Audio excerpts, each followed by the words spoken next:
Happy New Year, my friend. Today we're going to start the year as we always do by learning the basics of mindfulness and meditation, this time through the metaphor of driving. If you're new to the podcast, you're very welcome. If you're an experienced practitioner, then I invite you to bring your beginner's mind. Welcome to Mindfulness for Beginners.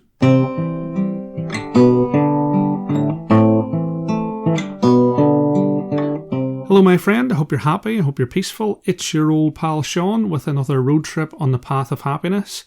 If you're enjoying the podcast, then I invite you to become a supporter of the show on Patreon. The link is in the description. There's lots of exclusive content there and it's only £5. Please do check it out. I came late to driving. I didn't pass my test until I was 39. The first time I tried I was 18 and was failed for, ironically, a lack of awareness.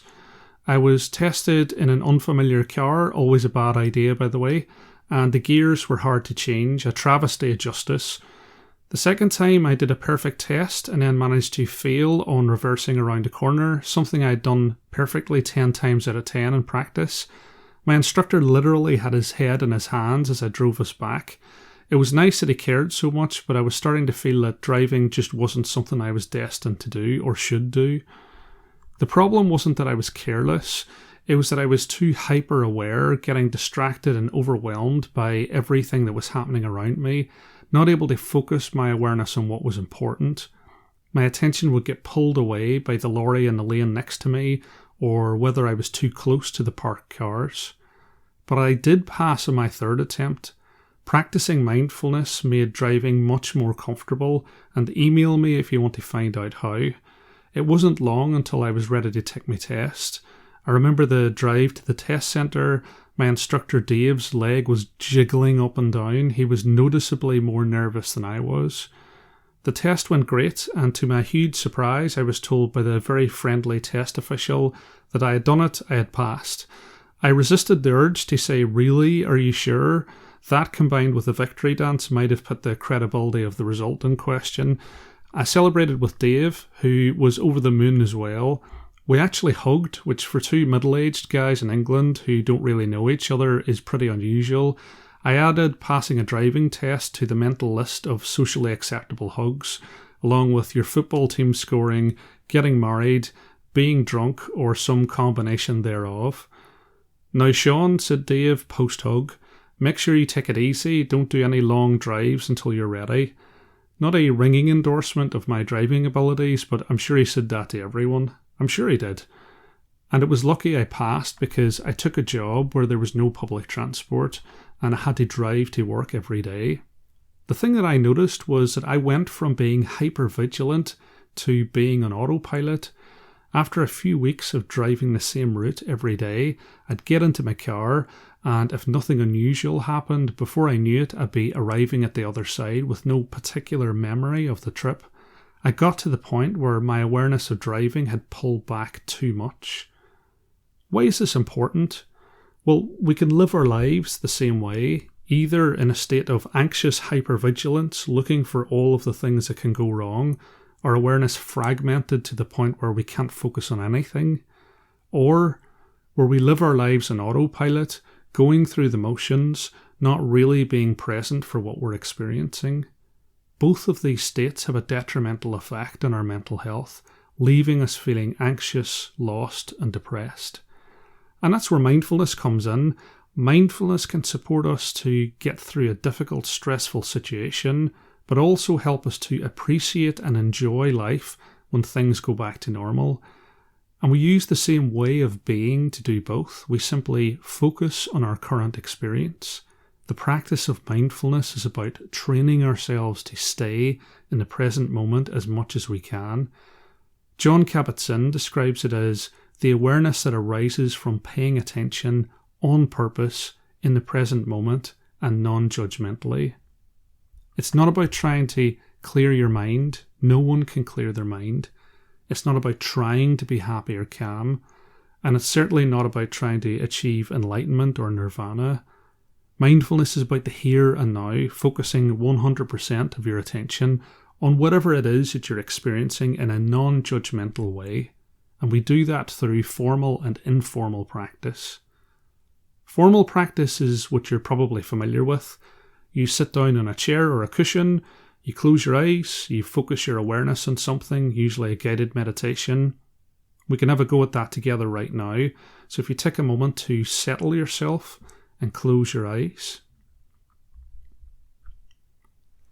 So we can start by focusing our attention on the in-breath and out-breath.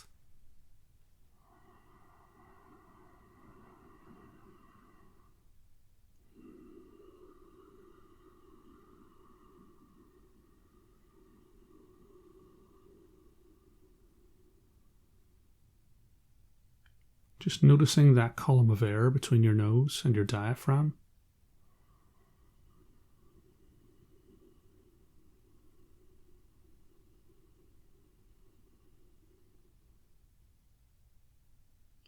And then focusing your awareness on the breath, you might start to notice how your in-breath feels cooler on the way in.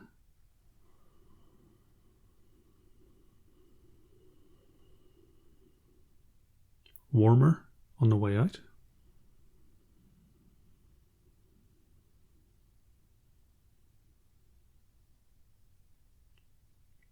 You can notice how your shoulders rise as you breathe in.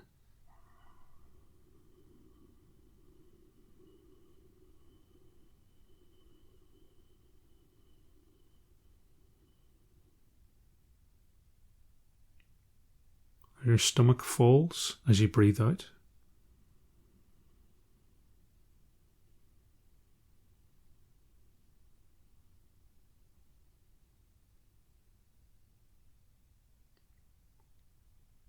And you can also notice the rhythm of your breath. Not trying to breathe in any particular way, just in a way that comes naturally and comfortably for you.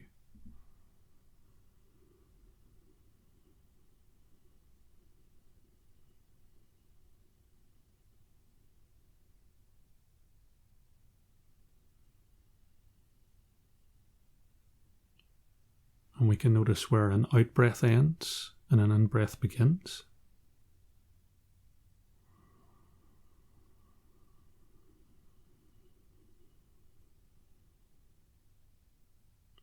And where an in-breath ends and an out-breath begins.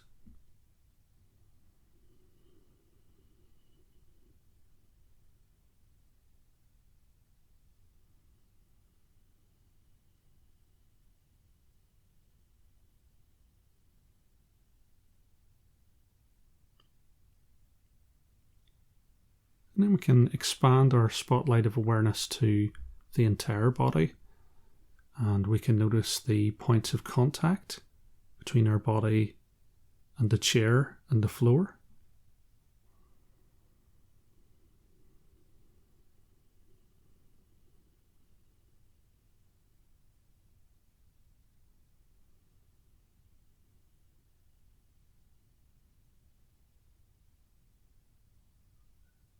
We can notice any differences in temperature across our body.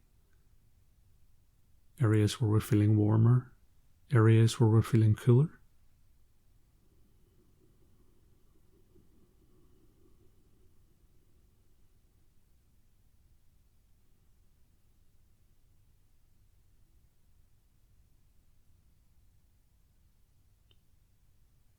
You can notice where we feel tense or relaxed.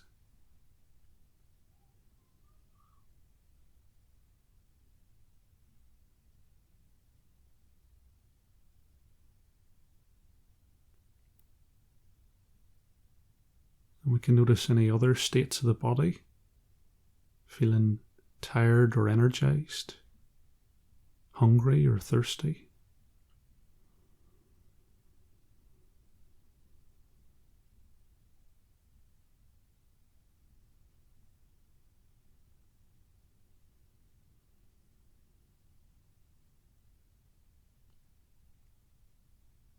And we can also focus our awareness on a specific part of the body, like your hands, and just noticing everything that you can feel in them, any contact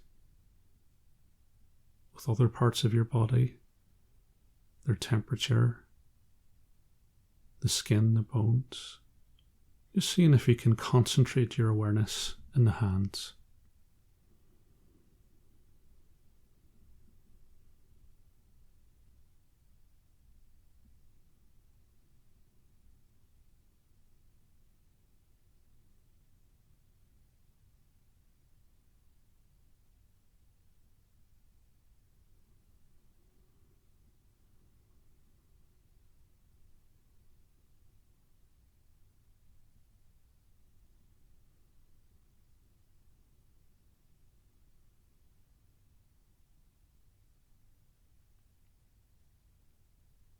And then we can notice the state of our mind today.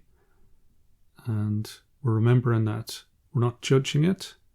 We're just noticing our mind, just accepting what's in it. And through accepting the state of our mind, we can watch it, we can allow it to settle without even trying.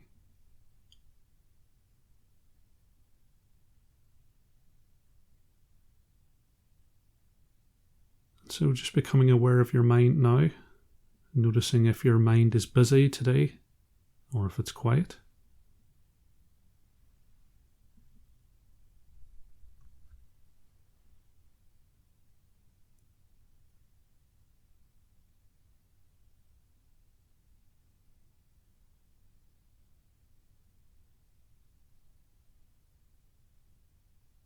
And watching our thoughts, we can notice what kind of thoughts we're having. We're not judging those thoughts or being swept away or worried by those thoughts. We're just watching them like clouds passing across the sky. So it might be a happy thought or an anxious thought or a sad thought. So we can just label that thought and watch it pass across our awareness and exit again.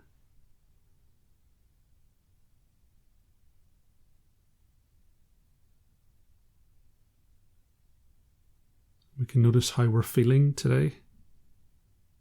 Happy or sad, anxious or calm.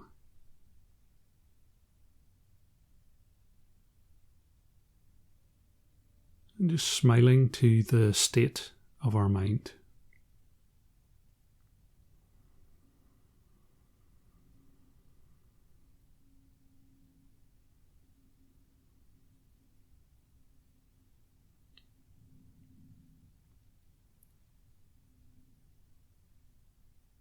As we reach the end of the exercise, just opening our eyes again.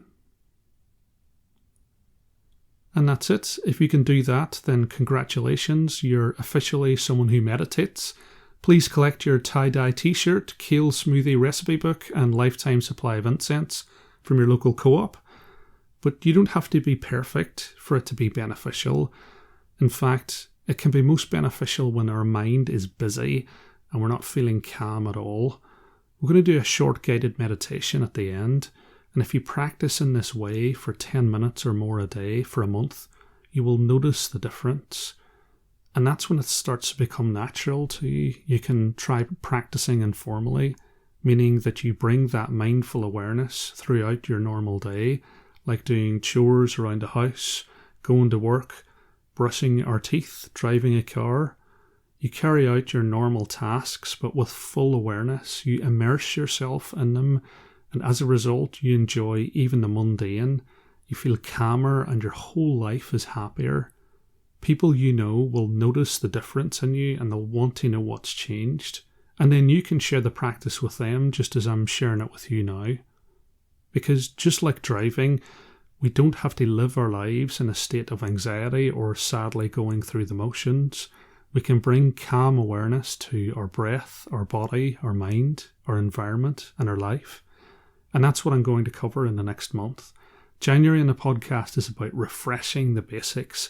So we'll go through how you can build up the fundamentals of your practice so that by February you'll be feeling the difference. The Highway Code, which is the rulebook for driving in the UK, tells us that we need to focus our awareness and let go of distractions. And it's not a bad way to look at mindfulness. Practicing a little every day can put you into the driving seat of your life. So let's finish our time together with a 10 or 15 minutes guided meditation. If this is your first time, remember the golden rule. Having thoughts is fine. Allow them to arrive, allow them to leave, and bring your attention back to the breath. I'll start with 3 bells, and each time I ring the bell after that, I'll give you some words to repeat to yourself as you breathe in and as you breathe out. And don't worry about doing it right, just allow it to unfold in whatever way it happens.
Breathing in, I know I am breathing in. Breathing out, I know I am breathing out. In, out.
Breathing in, my breath grows deep.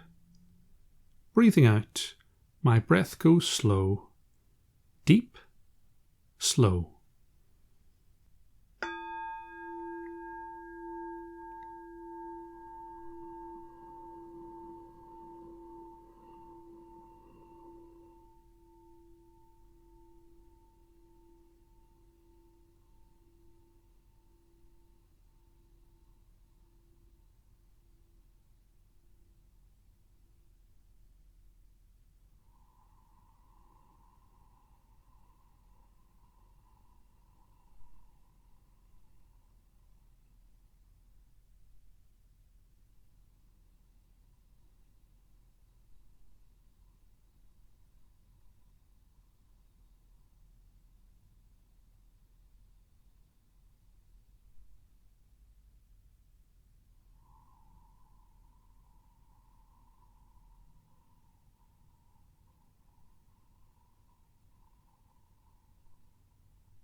Breathing in, I calm my body and my mind. Breathing out, I ease everything. Calm, ease.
Breathing in, I smile.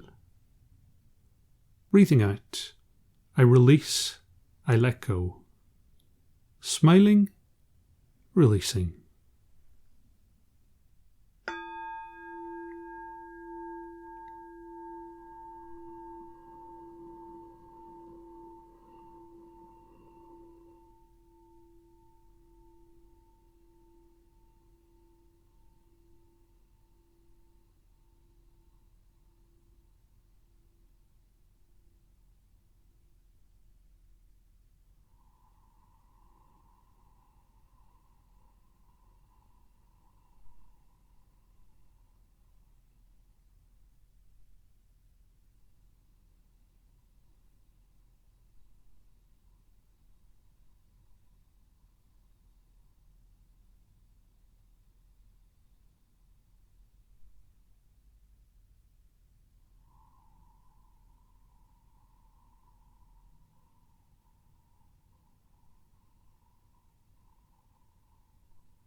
Breathing in, I establish myself in the present moment.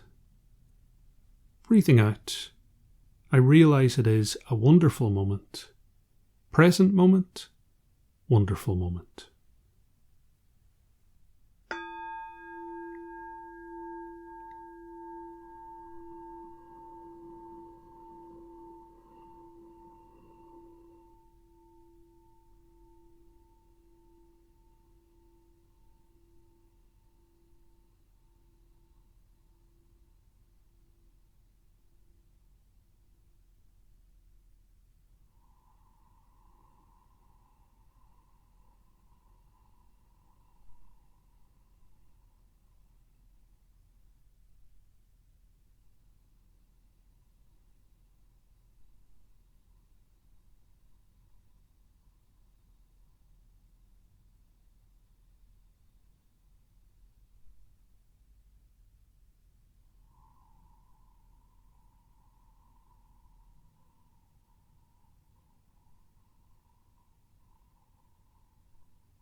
And as we reach the end of the guided meditation, just taking a moment or two to notice any changes in your body, any areas of relaxation, any areas of tension, and taking a moment to stretch if you need to. Noticing any changes in your mind, and if you feel a sense of calm or peace, then I would invite you to carry that through the rest of your day. And finally, opening your eyes and returning your awareness to the room that you're in. And just before we finish, if you're enjoying the podcast, then please do subscribe. Please do share it with other people. It really does make a massive difference for sharing it around. And may you be happy, may you be peaceful, and may you see yourself through the eyes of understanding and compassion. Slán will ya, and I'll see you next time. Well, I've been afraid of changing, 'cause I've been